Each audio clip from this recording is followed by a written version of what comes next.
Le Congo, disons la RDC, ou l'Afrique noire en général, a toujours été en guerre. Mais les médias occidentaux n'en parlent jamais. Les médias n'en parlent jamais. Les médias ne parlent jamais de tout ce qui se passe au Congo, oui, RDC par exemple. Ils n'en parlent jamais, ou très très rarement. Ils n'en parlaient jamais. Et d'abord, il faut savoir c'est que le Congo et l'Afrique noire sont en guerre depuis longtemps, depuis beaucoup trop longtemps, à mon goût. Et, j'ai bien dit, les médias occidentaux n'en parlent jamais.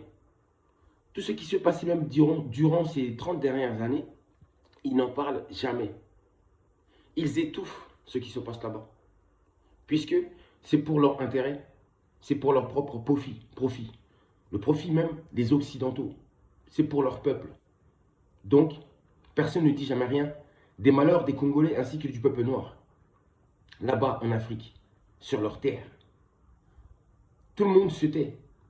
Tout le monde est complice. Puisque en réalité, ça dérange ou ça arrange les Occidentaux que les Noirs continuent toujours à être exploités.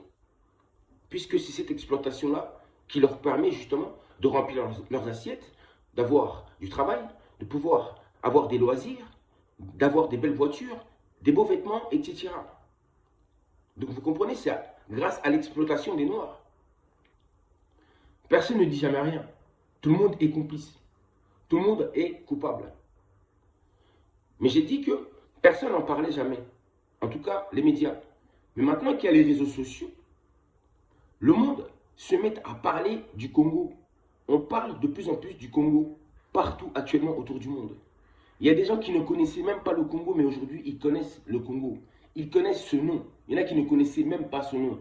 Ils ne connaissaient même pas l'existence de ce pays là-bas en Afrique. Ils ne connaissaient pas.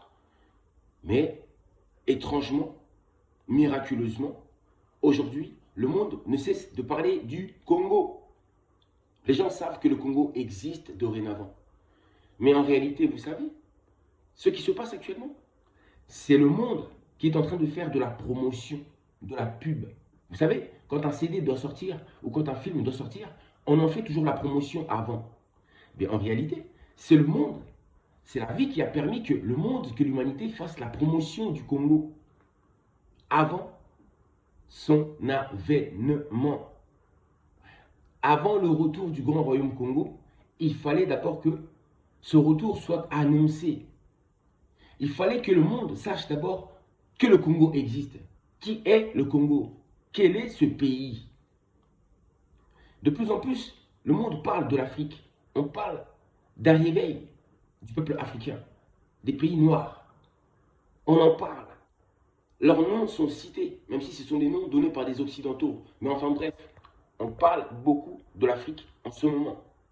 Ce n'est que la promotion que j'étais en train de faire pour la renaissance même de l'Afrique, qui est proche, pour l'indépendance et pour la libération de l'Afrique ainsi que du Congo. Vous ne faites que annoncer ces choses-là. Vous préparez le terrain.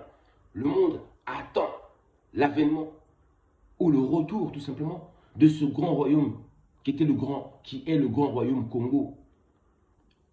Le réveil des Bantous, car comme je l'ai dit, c'est la civilisation la plus ancienne. Le royaume Congo, c'est le premier royaume sur Terre. Et c'est là-bas qu'il y a eu le premier roi sur Terre. Premier royaume, premier roi, première civilisation. Donc, c'est la renaissance de la première civilisation humaine que vous êtes en train de faire la promotion. Vous avez compris? Maintenant, le monde sait. Alors, qu'est-ce que vous allez faire? Est-ce que vous allez vous lever pour aider les peuples du Congo, pour aider le peuple noir à obtenir l'indépendance et la libération? Ou qu'est-ce que vous allez faire? Vous allez encore une fois de plus tourner le dos à la vérité et faire comme si de rien n'était? Qu'est-ce que vous allez faire? Vous allez nous abandonner encore? Vous n'allez rien faire? Vous allez continuer à fermer les yeux? Vous savez très bien ce que fait le 1-23 en ce moment. Ce que fait Paul Kagame. Vous savez maintenant ce que fait Denis Sassou Nguesso. Vous savez maintenant qu'est-ce qu'ils font. Vous savez ce que fait Félix Tshisekedi. Vous savez qu'ils font du mal aux Congolais.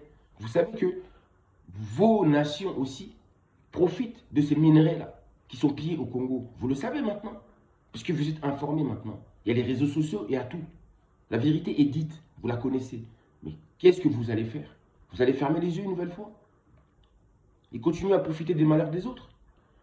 Ou allez-vous agir et vous lever pour la cause même du Congo et de l'Afrique noire en général et de les aider à obtenir l'indépendance? Qu'est-ce que vous allez faire, dites-moi? Voilà. Mais en tout cas, je vous dis, peu importe. Sachez que, inconsciemment, vous ne faites que faire la promotion du retour du grand royaume Congo. Et le Congo, c'est avec un K et non pas un C. Ils ont mis un C, c'était symboliquement et spirituellement. Ce n'est pas pour rien qu'ils ont mis un C. Mais en réalité, Congo s'écrit avec un K. K qui est la lettre royale. C'est une lettre royale. Donc, vous avez compris ça? C'est le grand retour. Oui, le retour du grand royaume Congo. Le retour du royaume des Bantous. Oui, ce royaume central, équatorial. Le berceau même de l'humanité. Beaucoup refusent cette vérité. Vous tournez le dos à cette vérité aussi, mais sachez que c'est la vérité. Je dis pourquoi votre monde assombri dans les ténèbres, c'est parce que vous rejetez toujours la vérité. Mais le moment est venu d'accepter enfin la vérité sous toutes ses facettes. Il faut accepter la vérité. Apprenez à accepter la vérité. La vérité est plus forte que tout.